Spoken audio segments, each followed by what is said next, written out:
আমি এই মুহূর্তে আছি ঢাকার দোহার উপজেলা যে মাহমুদপুর ইউনিয়নের যে চরবৈতা এলাকা, সেই চরবৈতা এলাকার যে বরফ কল রয়েছেন অর্থাৎ বরফ ফ্যাক্টরি, সেই বরফ ফ্যাক্টরির পাশ দিয়ে একটি সড়ক গিয়েছে। সেই সড়কে আবাসন যে প্রকল্প, সেই আবাসন প্রকল্পর মাঝ দিয়ে যে সড়ক গিয়েছে, সেই সড়কের মধ্যে আমি দাঁড়ানো। তো আমি যে বিষয়টি দেখাতে আপনাদেরকে এখানে আজকে উপস্থিত হয়েছি, যে আমার পেছনে দেখতে পাচ্ছেন যে একটি ড্রেজার পাইপ রাস্তার আড়াআড়িভাবে ঠিক ড্রেজার পাইপ নেওয়া হয়েছে।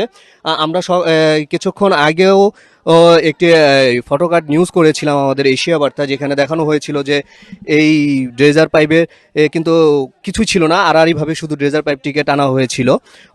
পরবর্তীতে সেই নিউজটা প্রকাশ হওয়ার পরে কিন্তু এখানে আমরা দেখতে পাচ্ছি যে এখানে ড্রেজার ব্যবসায়ী যারা রয়েছেন তারা কিন্তু কয়েকটি বস্তা, নামমাত্র কয়েকটি বস্তা দিয়ে গিয়েছেন এই পারাপারের জন্য।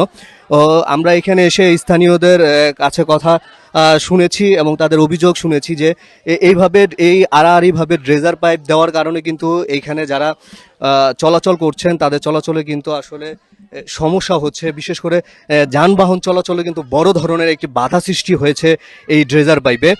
কেননা এই ড্রেজার পাইপের কারণে কিন্তু অটো গাড়ি, রিক্সা কিংবা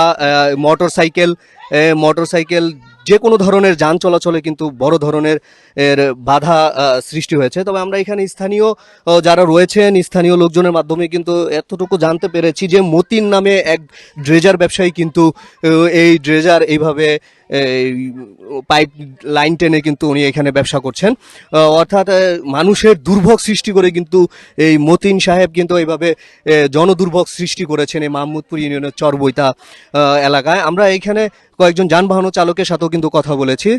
একজন কিন্তু অভিযোগ করেছেন গতকাল রাতে তার মোটরসাইকেলটি কিন্তু নিতে পারেননি, কয়েকজন মিলে উঁচু করে পাইপের ওপার নিতে হয়েছে। কিছুক্ষণ আগে আমরা দেখেছি বেশ কয়েকটি যানবাহন এদিক দিয়ে যাওয়ার সময় কিন্তু ফেসে গিয়েছিল, অনেক যানবাহন পরিস্থিতি উল্টে যাওয়ার মতো কিন্তু পরিস্থিতিও কিন্তু এখানেও হয়েছিল।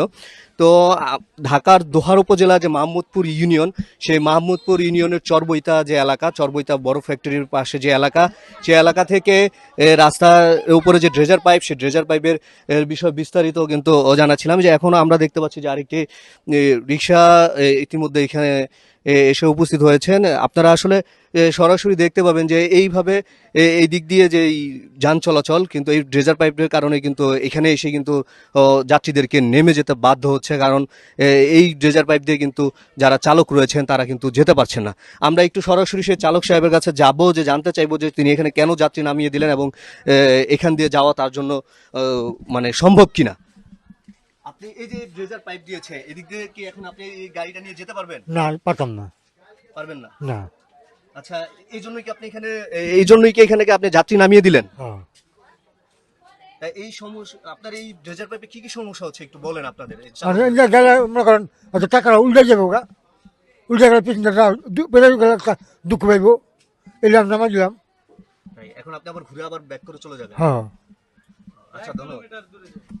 আচ্ছা, প্রিয় দর্শক, যে জানতে বললেন যে আসলে এই রাস্তা আর এই ড্রেজার পাইপের জন্য কিন্তু রিক্সা চালক বা যারা যানবাহন চালক রয়েছেন, বিভিন্ন চালক যারা রয়েছেন তারা কিন্তু এখানে এসে যাত্রী নামিয়ে দিতে বাধ্য হচ্ছেন এবং যাত্রীদেরও এখান থেকে নেমে পায়ে হেঁটে যেতে তারা বাধ্য হচ্ছেন। ঢাকার দোহার মাহমুদপুর ইউনিয়নের চরবৈতা এলাকা থেকে ছিল ড্রেজার পাইপের সর্বশেষ পরিস্থিতি। জানাচ্ছিলাম আমি সাইফুল ইসলাম।